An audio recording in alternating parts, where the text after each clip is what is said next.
Sebenarnya saya ada maklumat yang terperinci mengenai dengan perjanjian 63 di bawah jawatan kuasa, bukan hanya dahulu Perdana Menteri Datuk Seri Najib sampai Tun Mahathir, dan masa itu Pakatan Harapan, dan kita telah perincikan sebenarnya selama 54 tahun kita masih lagi mendengar apa yang disuarakan oleh Yang Berhormat Ketua Menteri positif.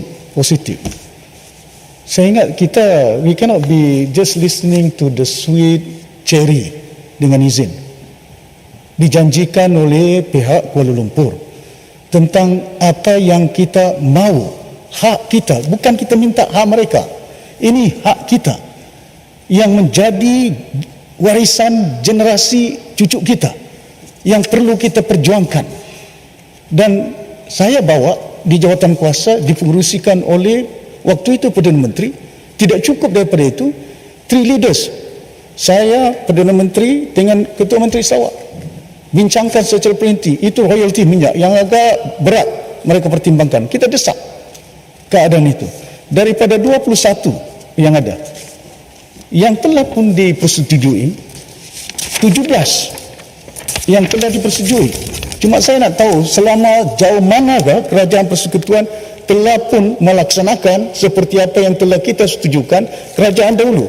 Bidang kuasa kehakiman besar Sabah, Sarawak Autonomi Pentadbiran, Mahkamah Sabah dan Sarawak, pengalaman kehakiman Borneo di Mahkamah Rayuan bagi mendengar kes di file di Borneo.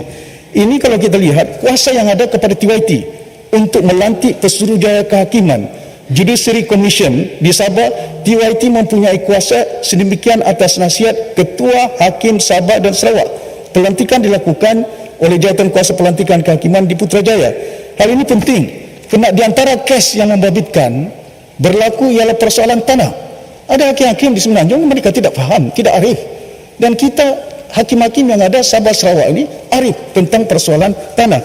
Dan sejauh manakah pihak kerajaan persekutuan telah pun melaksanakan duty stamp, bukan hanya pelantikan Pesuruhjaya Kehakiman, stamp duty yang dikenakan ke atas instrumen pemindahan charge penyewaan tanah di bawah Ordinans Tanah Sarawak dan Sabah. Ini telah disetujui, kena disusuli apa yang telah kita sepakat. Yang kita tinggal ialah hanya 4 saja: royalti minyak, pembayaran dan tunai petroleum, mineral minyak di Medan Minyak, Akta Lautan Wilayah 2012, Akta 750, hak negeri ke atas pelantau benua, continental shelf.